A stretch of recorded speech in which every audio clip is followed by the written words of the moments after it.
Hi, this is podcast 12. It's about the executive branch, the president and the vice president, and those that work with them. As a child in the springtime, I often stood holding an old glass pop bottle with a 6-inch black nipple on it. The bottle was full of warm milk to nourish the lamb that was prancing in front of me. Those sheep that we fed were orphans. The mothers often had twins or triplets, but the mothers would usually only feed one of the lambs. That left the others to be orphans. Sometimes a mother would have a baby lamb die, and so my dad could take one of the orphans and introduce it to the new mother, and the mother would feed it. But there were always extra orphans that our family had to feed. So on my first one of my very first memories in my life is feeding a lamb and having him suck so hard on that pop bottle that it made the bottle go up and down and up and down, and I went up and down with it too. I the bottle uh my arms would ache afterwards. 3 times a day these lambs had to be fed. They were depending on us. Sometimes I was busy playing, I was tired or watching cartoons, and it wasn't convenient. But I knew those lambs needed me to feed them, and I would go feed them. I named them, and they came running to me when they saw me. I really learned to love them, even though their mealtime was sometimes inconvenient for me. These spring days helped me feel firsthand the joy of service. I was taught to look beyond myself and see the needs of others. In the in the executive branch, a president of the United States is involved in giving a lot of service. In doing this, he too can feel joy for the good that comes from helping others. But there are bad days too when he has to be the bad guy, and that's still part of the service for his country as well. The president cannot do what he likes all the time, like a king or a dictator can. The president cannot spend federal money, only Congress can. He cannot make laws, only Congress can. He can't interpret laws, only the judicial branch can do that. He can't choose cabinet and Supreme Court judges without the Senate's okay. And he can't declare war because Congress does that. A candidate must be 35 years old. He must be a natural born citizen. He has to live in the country for at least 14 years and not engaged in rebellion against the U.S., which means that Jane Fonda definitely couldn't run for president. In Article 2 about the executive branch, it says that if the president dies, resigns, impeached, or cannot do his duties, the vice president will be sworn in as president and take the office. There's been a few times when this has happened. One of the notable examples is when Kennedy was killed, that Lyndon Baines Johnson became the president, and he had been the vice president. If the same thing happens to the vice president at the same time, then the Speaker of the House becomes the temporary president until Congress can meet and arrange for an election to take place again. The founders, this hasn't happened yet, but the founders were thinking of all the what ifs when they wrote the Constitution. The president is paid for his services. George Washington's salary was $25,000 a year, which back then was quite a bit. In 2026, the salary for the president is 400,000 with 100,000 travel expense, 50,000 expense for other things, and 19,000 for entertainment of dignitaries.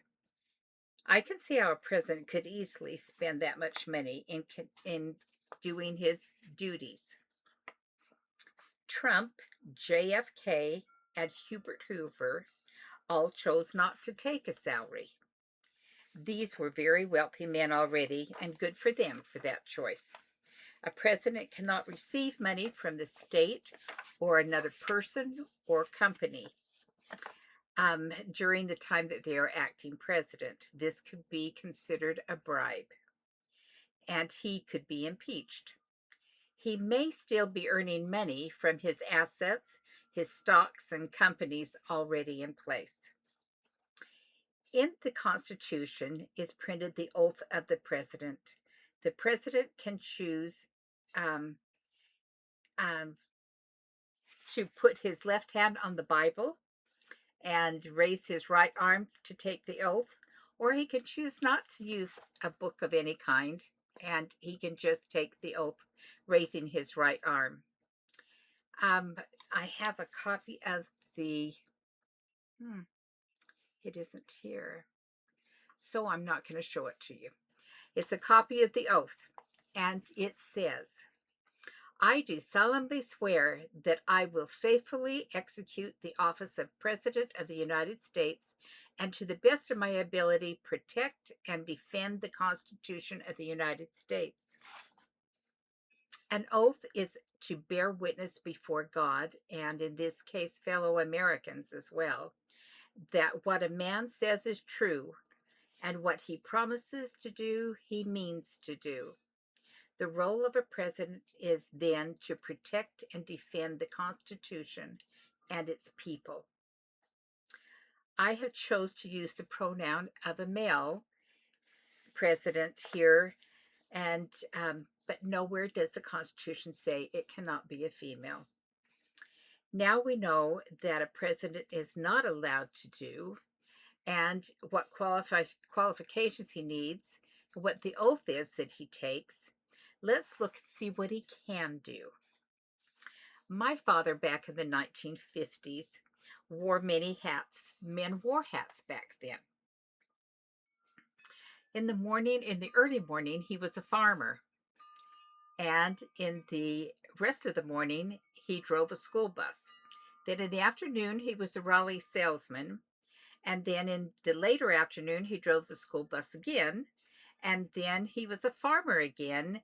And then and in the evening, he was the bishop of our church and went to meetings in the evenings. He wore a different hat for each of these jobs. I would like to symbolically show you the different jobs the president has by wearing hats that reflect those jobs. So the first one is a commander-in-chief.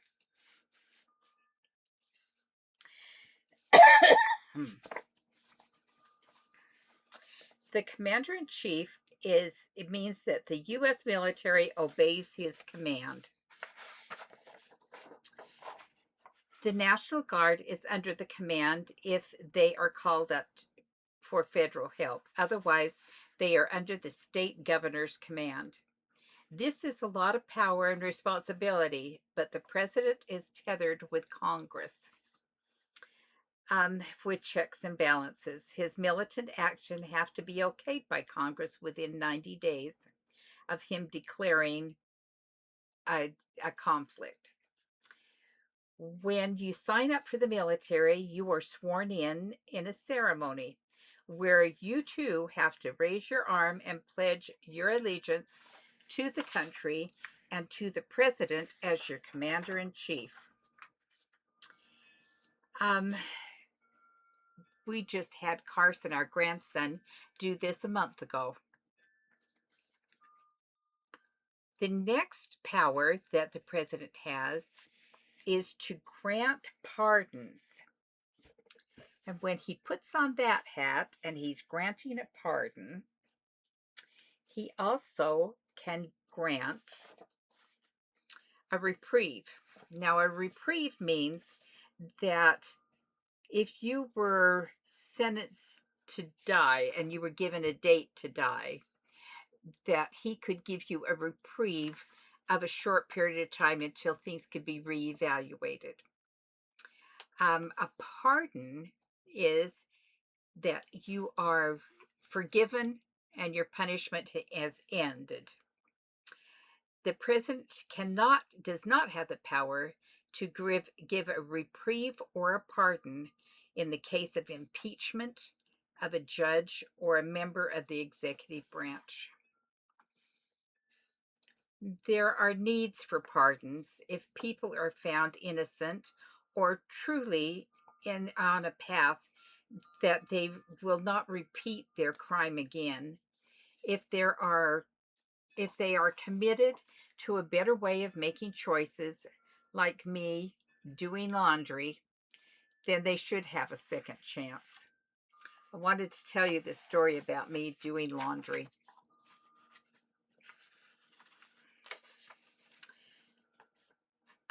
Mother had just had a heart attack when I was 10 years old, and we were so grateful when she came home from the hospital.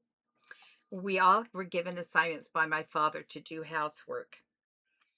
I was the oldest girl at home, and I had been taught how to help with the laundry, but now that was my job, was to do the laundry. So I would go downstairs where the laundry room was set up, and we had twin tub Dexters. This is what they looked like.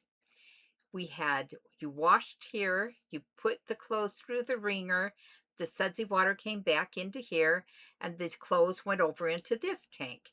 And then they were washed in here. And then you moved this roller apparatus around, it swiveled around. And we had two more tubs that fit in front of these. And one had rinsing water, and the other one would catch the clothes um, that were ready, all wrung out, ready to go on the clothesline. So this is what our laundry looked like. A close-up of a wringer is this, with the clothes going in the wringers, and they'd wring the water out and the water would run back into here.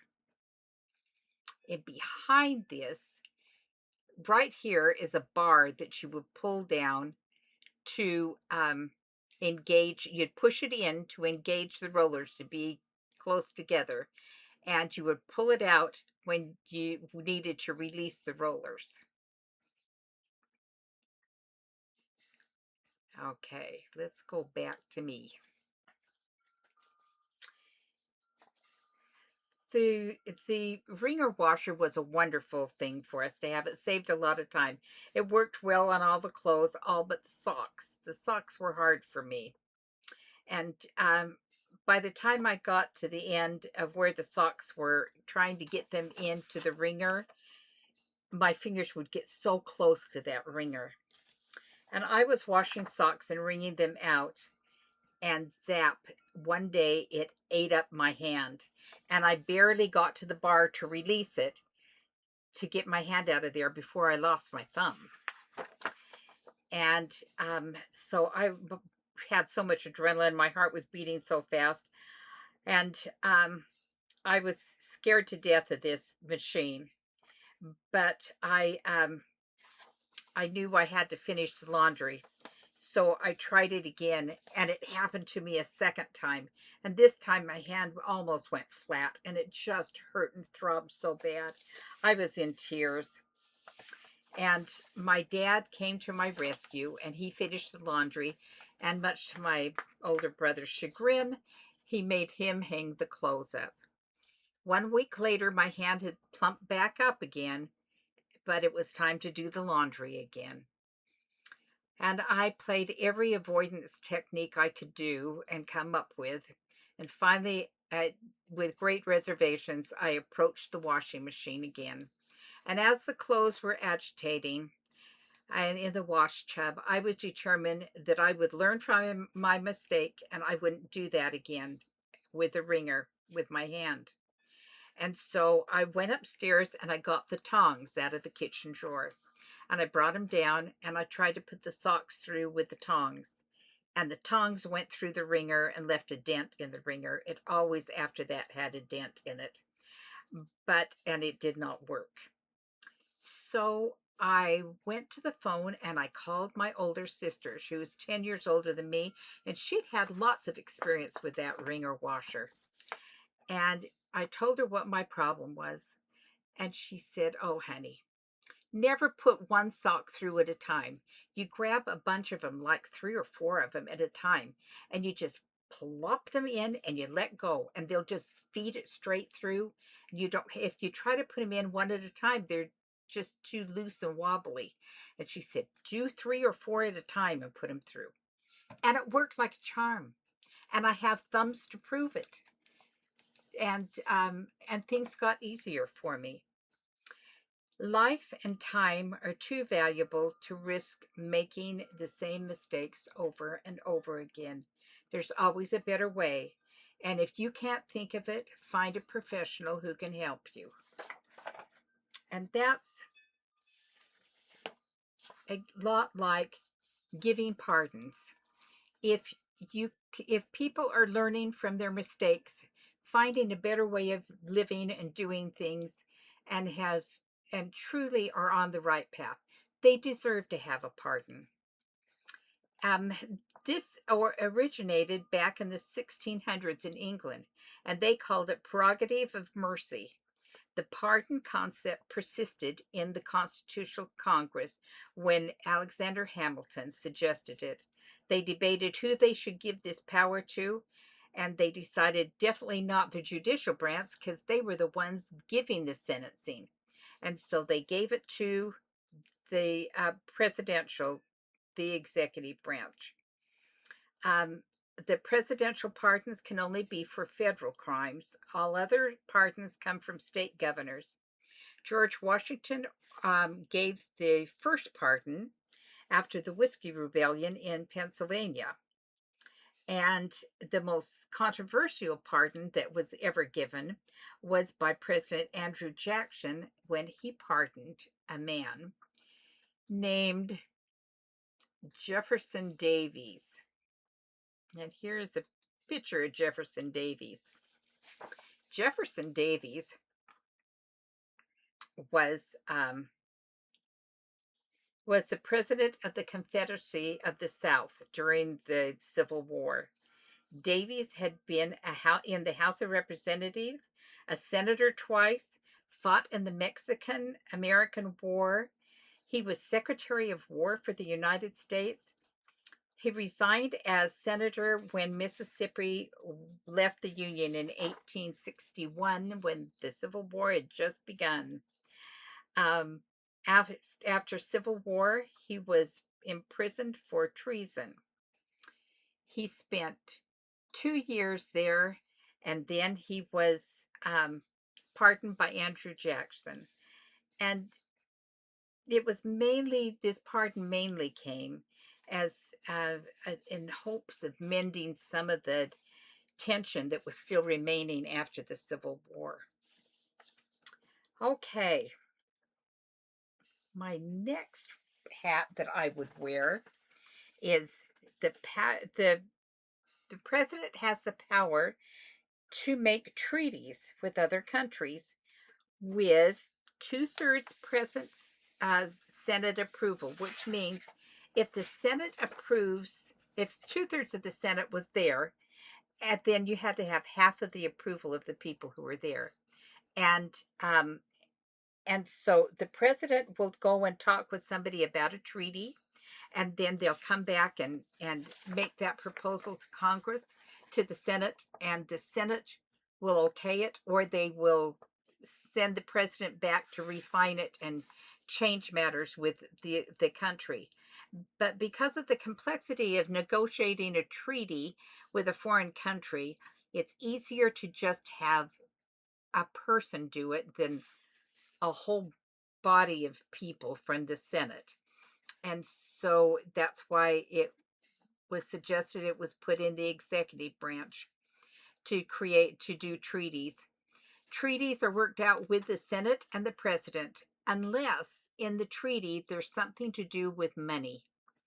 If there's something that the House of Representatives is going to have to approve, an expenditure in that treaty, then they have to be involved as well. In World War II, the League of Nations was formed. After World War I, the League of Nations was formed. and it was a precursor to the United Nations. Um, the United States rejected joining the League of Nations. Number one, because it required the U.S. to go to war without consulting the Congress and getting their approval. That was totally against the Constitution. And the second part was it would commit the nation to funding that Congress would have no control over. And so the House would not have any control over the money for that. And number three, it turned over some of our important constitutional rights and gave it to the group of countries that were the League of Nations. So we decided not to join them. But after World War II, because of anxiety and fear because of all that had happened in World War II, and after what had happened in World War I, the United States joined the United Nations, the UN. Um, the UN slogan is World Order for Peace. Later, we realized that it would have been better to have spent some time thinking about this and analyzing it before we joined the United Nations, but we are in it now. And both the and since then, we've had a few other treaties that have come about. One of them was the Panama Canal Treaty, where major issues surfaced because of this treaty. Because number one, the president and the Senate gave away $20 billion worth of property to Panama that the United States owned. And the second part was the president and the Senate committee. The U.S. paid millions of dollars to Panama because we funded keeping the canal open and the people as a salary for the people down there. So I need to put this so you can see treaty. These both happened without the House approval. And when you go against the Constitution, there are costly results, and this was one of them. Okay, the next one is, okay, nominations. The president gets to nominate. He nominates ambassadors, consuls, Supreme Court judges, and cabinet.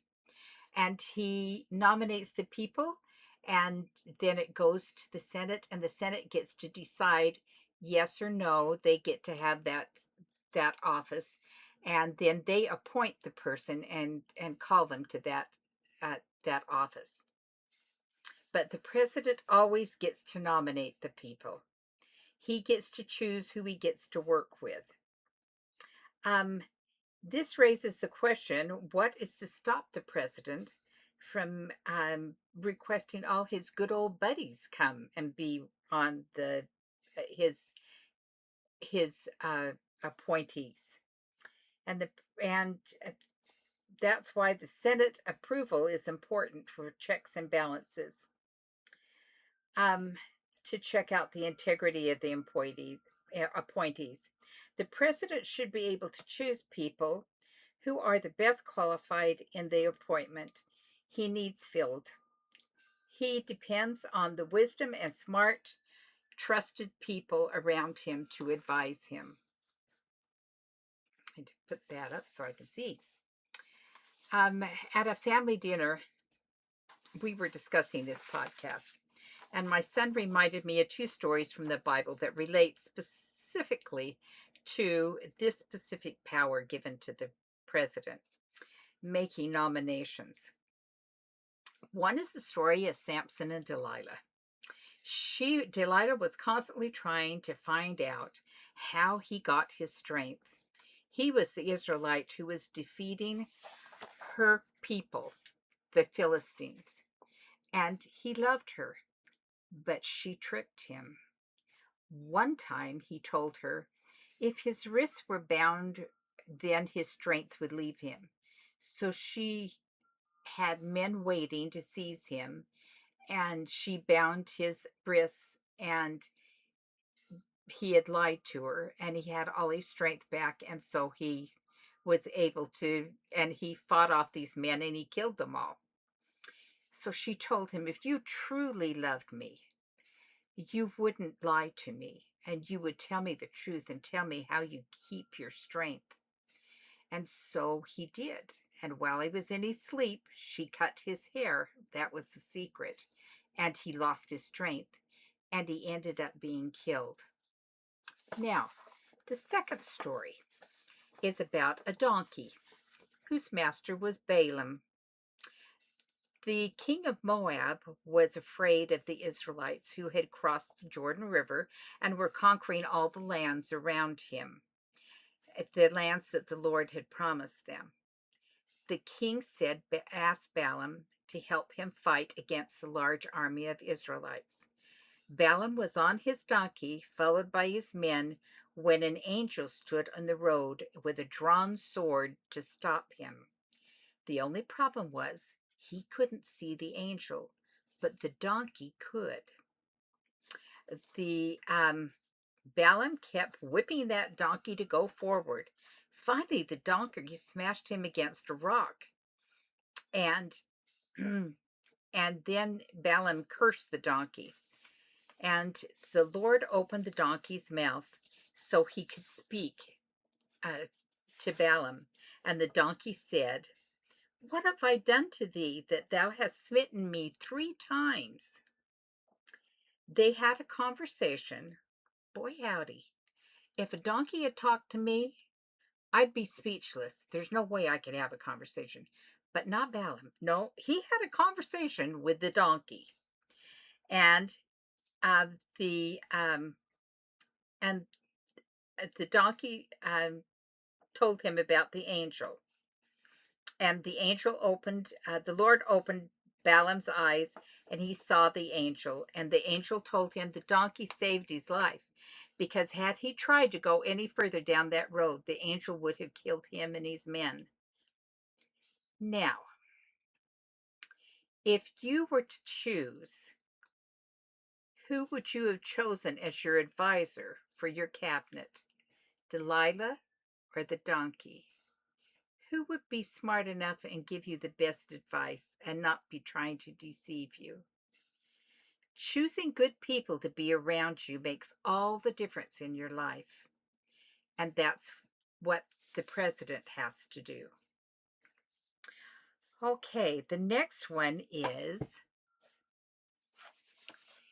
the president has the power to address Congress. So he can go before Congress, and he's the only person who can. Only members of Congress address Congress, but he can address Congress. And he goes with them. He's supposed to, by law, address them at least once a year, but he can call a meeting with them more frequently if needed. He is supposed to tell them serious problems and advise them with information that they need to make wise decisions at least once a year, and that's called the State of Union Address. He has the right to call a special session, too. This is all about communication.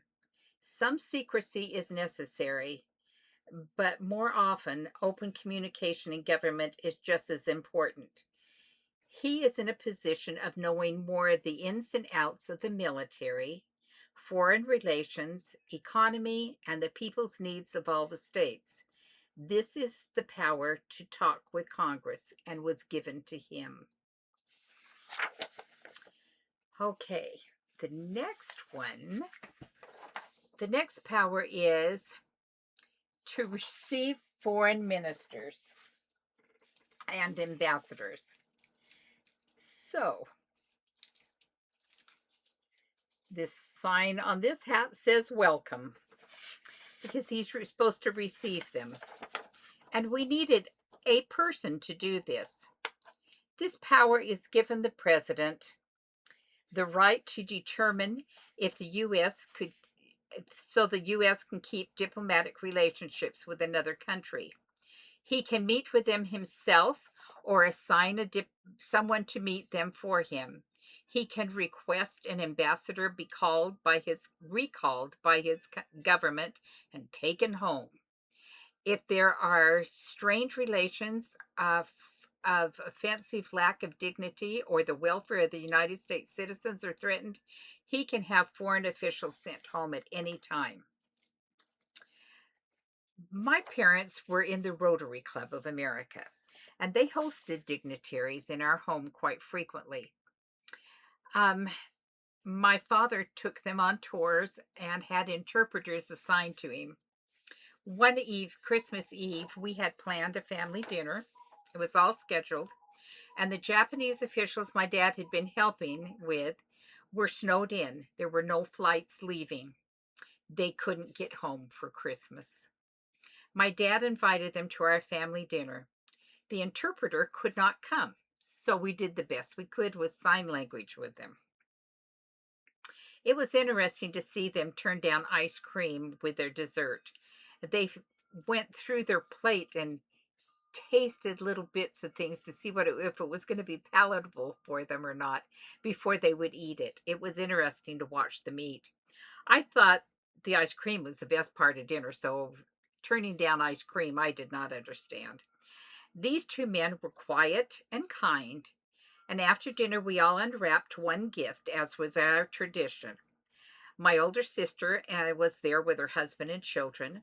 The kids were excited, and these two men got on the floor and played with the children. The communication barrier was broken by those children.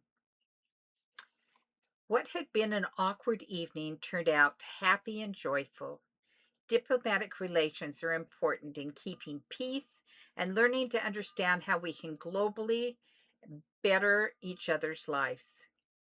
This is such an important role, and I'm glad it was put in the Constitution. Okay, the next power is the power to make sure all laws are upheld or people are punished for not holding them up. This means he is in charge of making sure whatever Congress orders shall be done. Whoever disobeys these laws shall be punished. He follows through once laws or amendments are made and established by Congress. This is all done on the federal level, so treason and bribery are the most common crimes the president deals with. The president has a lot of hats to wear, a lot of capable people to help him, and is very busy. He is the most powerful political office in the world. He is given rights by the Constitution and has boundaries by the Constitution.